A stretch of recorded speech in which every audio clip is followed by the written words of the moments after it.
नमस्कार दोस्तों, मैं एसी साहू आप सभी का अपने YouTube channel AC chemistry classes में स्वागत करता हूं।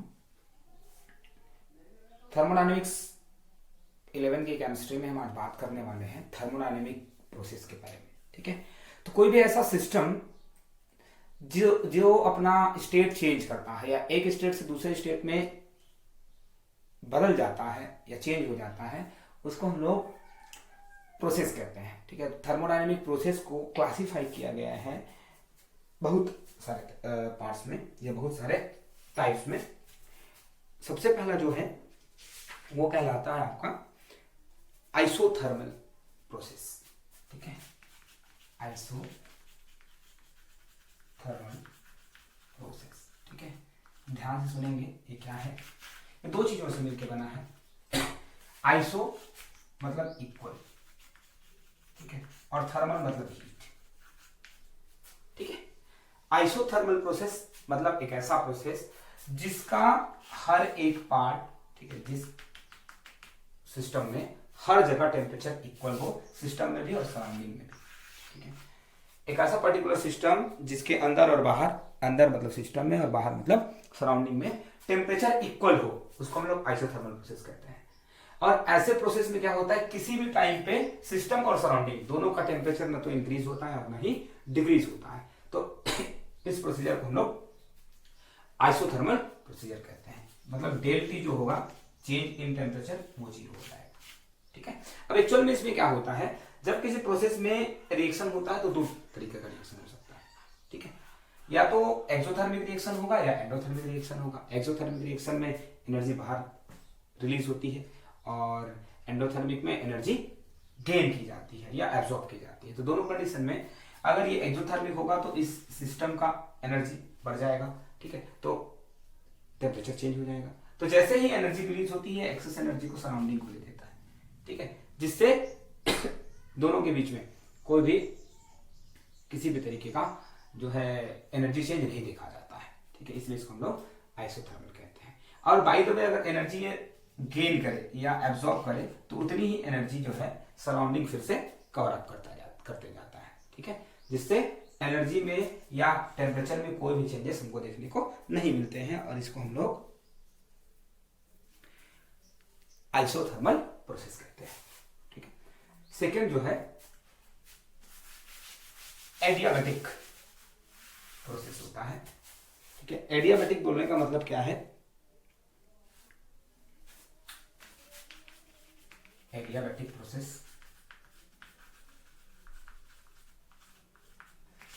इस एडियाबैटिक प्रोसेस का मतलब ये है कि एक ऐसा आइसोलेटेड चैम्बर, ठीक है, जो सराउंडिंग, एक ऐसा आइसोलेटेड सिस्टम या चैम्बर जो अपने सराउंडिंग से ना तो एनर्जी लेता है या नहीं देता है, मतलब एनर्जी का एक्सचेंज नहीं कर सकता है। ठीक है, उसके लिए ये फेनोमेना जो है अप्लाई किया जाता है। इसी ऐसे सिस्टम को या ऐसे प्रोसेस को हम लोग एडियाबैटिक कहते हैं, जो ना तो एनर्जी लेता है नहीं देता है। ठीक है, अब इसमें क्या होता है, अगर ये एक्सोथर्मिक रिएक्शन होगा, ठीक है, इस प्रोसेस में होने वाला रिएक्शन जो है अगर एक्सोथर्मिक होगा तो इसमें इंटरनल जो सिस्टम है उसमें एनर्जी इंक्रीज हो जाएगी। ठीक है, मतलब क्या होगा, del T is not equal to zero.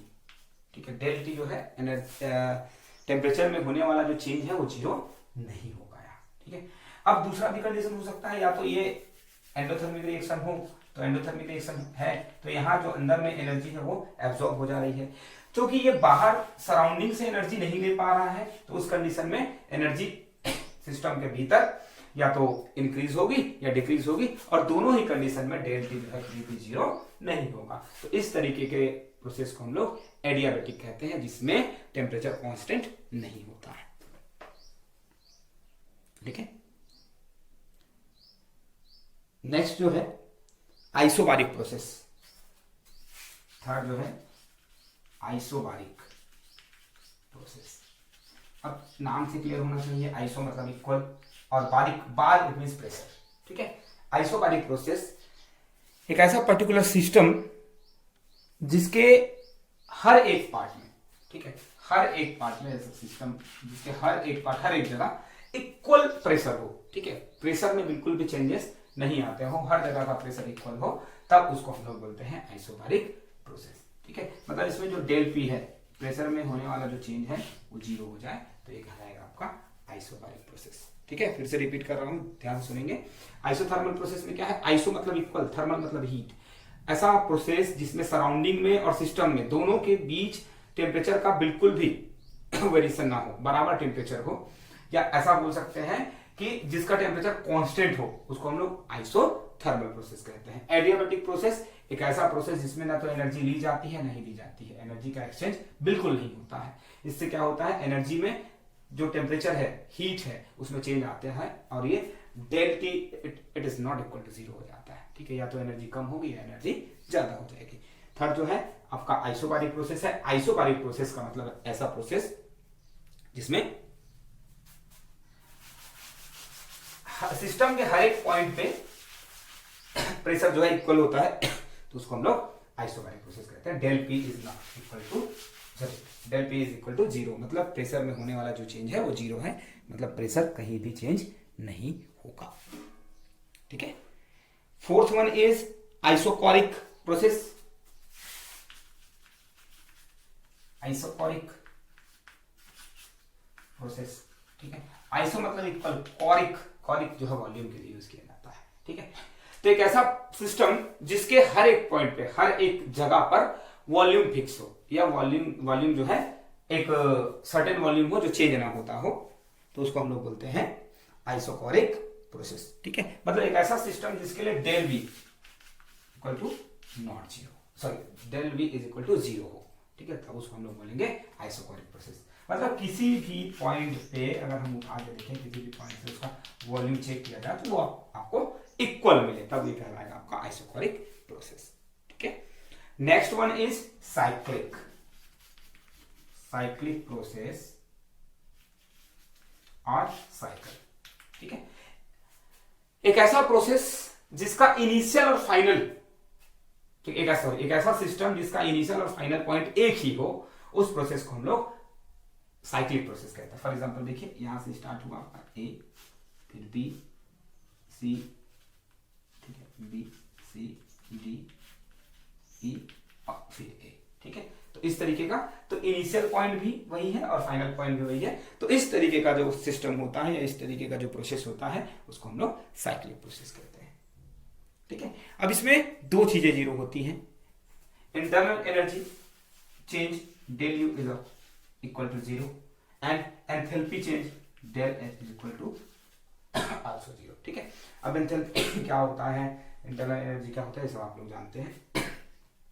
ठीक है, तो एंथैल्पी में कोई चेंज नहीं होने के पीछे का कारण ये है कि लास्ट में वो जो है ऑब्जेक्ट आपका इनिशियल स्टेट में ही आ गया है। ठीक है, जो पहले जिस स्टेट में था उसी स्टेट में आ गया है, और हर स्टेट के लिए एक पर्टिकुलर एंथैल्पी होती है। ठीक है, जो दूसरे स्टेट से अलग होती है, या उसके स्टेट चेंज होने के साथ साथ एंथैल्पी में चेंजेस होते रहते हैं। ठीक है, तो यहां से एंथैल्पी चेंज हुआ होगा, ऐसे ऐसे चेंज होते होते लास्ट में क्या है, वो वापस अपने स्टेट में आ गया है, इसलिए यहाँ एंथैल्पी चेंज नहीं होगा।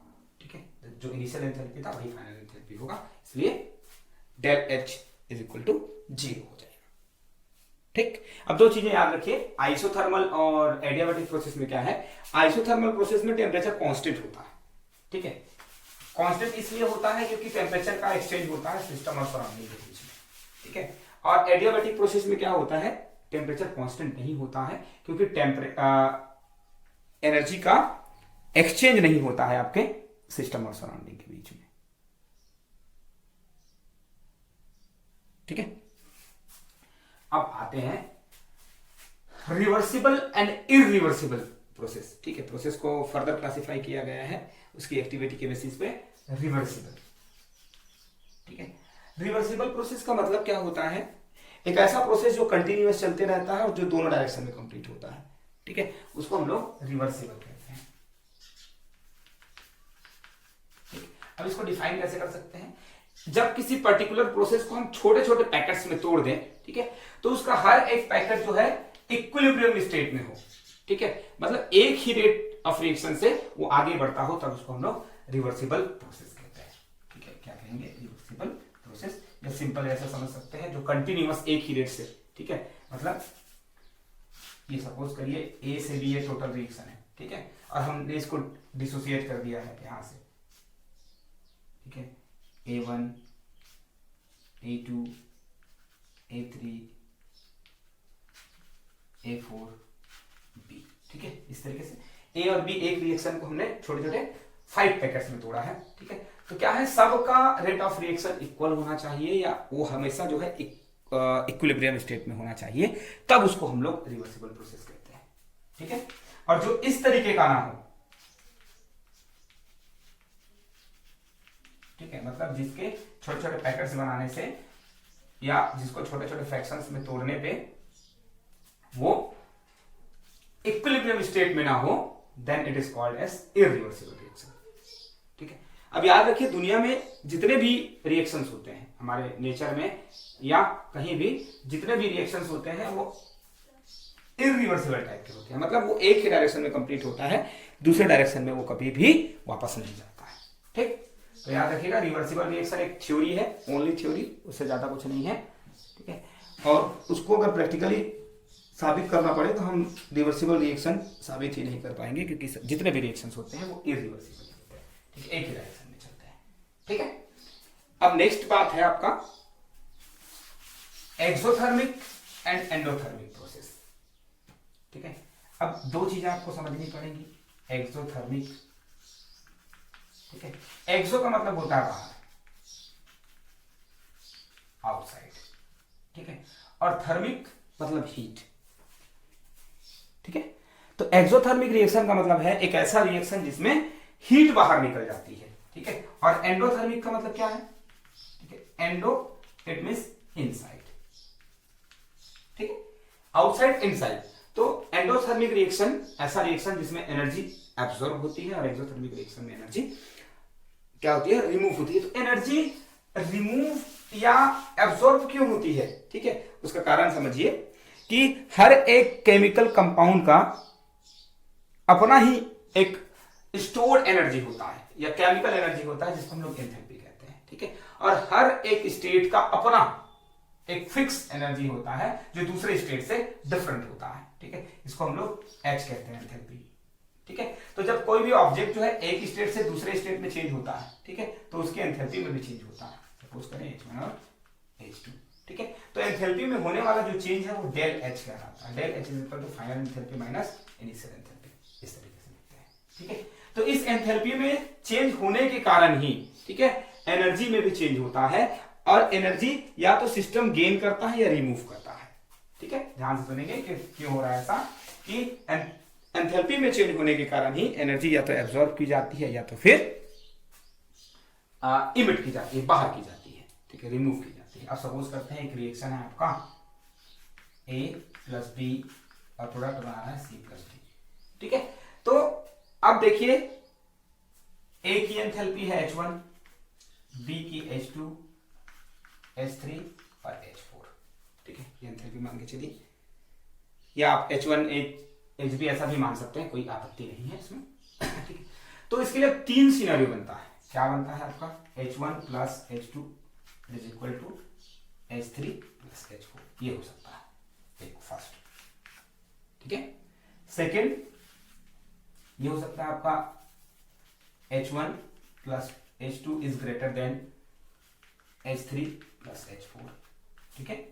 और थर्ड सिनेरियो बन सकता है आपका H1 plus H2 is smaller than H3 plus H4, ठीक है। याद रखना है H1 जो है A रिएक्टेंट के लिए, H2 जो है B रिएक्टेंट के लिए, H3 C प्रोडक्ट के लिए और H4 D प्रोडक्ट के लिए एंथैल्पी की वैल्यू है, ठीक है। यहां तो 3 सिनेरियो है। अब इसको समझते हैं। ऐसा अगर है H1 plus H2 is equal to H3 plus H4 का मतलब ये है कि रिएक्टेंट और प्रोडक्ट दोनों का जो एनर्जी है वो इक्वल है, ठीक है। तो एंथैल्पी जो है इक्वल है दोनों का ही, तो एनर्जी एंथैल्पी इक्वल है तो हमको एनर्जी की जरूरत ही नहीं है, जितना इनका एंथैल्पी उतना ही इसका है, तो ना तो एनर्जी देने की जरूरत है नहीं लेने की जरूरत है। तो ये हो गया आपका फर्स्ट रिएक्शन, जिसमें ना तो एनर्जी देनी है ना ही लेनी है, ठीक है। तो ये एक सिंपल रिएक्शन हो गया। अब दूसरा देखिए, H1 plus H2 is greater than H3 plus H4, इसका मतलब क्या है, रिएक्टेंट की एनर्जी जो है प्रोडक्ट की एनर्जी से ज्यादा है। तो जब रिएक्टेंट प्रोडक्ट में कन्वर्ट होगा तो इतने डिफरेंस के अमाउंट का एनर्जी रिलीज होगा, ठीक है। तो जिस रिएक्शन में एनर्जी रिलीज होती है या जिस प्रोसेस में एनर्जी रिलीज होती है उसको हम लोग एक्सोथर्मिक रिएक्शन कहते हैं, ठीक है। ये होगा आपका एक्सोथर्मिक रिएक्शन। नेक्स्ट देखिए H1 plus H2 is smaller than H3 plus H4, ठीक है, मतलब यहां रिएक्टेंट की एनर्जी जो है प्रोडक्ट की एनर्जी से कम है, तो इस रिएक्टेंट को प्रोडक्ट में कन्वर्ट होने के लिए इतने डिफरेंस के बराबर का एनर्जी चाहिए, तो ये डिफरेंस के बराबर का एनर्जी जो है सराउंडिंग से, अपने आसपास के एटमॉस्फेयर से एब्सॉर्ब करता है, तो ये कहलाता है आपका एंडोथर्मिक रिएक्शन, ठीक है। आई होप आपको प्रोसेस अच्छे से समझ में आया हो कि कितने तरीके से और कैसे क्लासिफाई किया गया है, तो इसको देखते रहिए, बार बार समझते रहिए, तो आपको समझने में आसानी होगी, ठीक है। Thank you.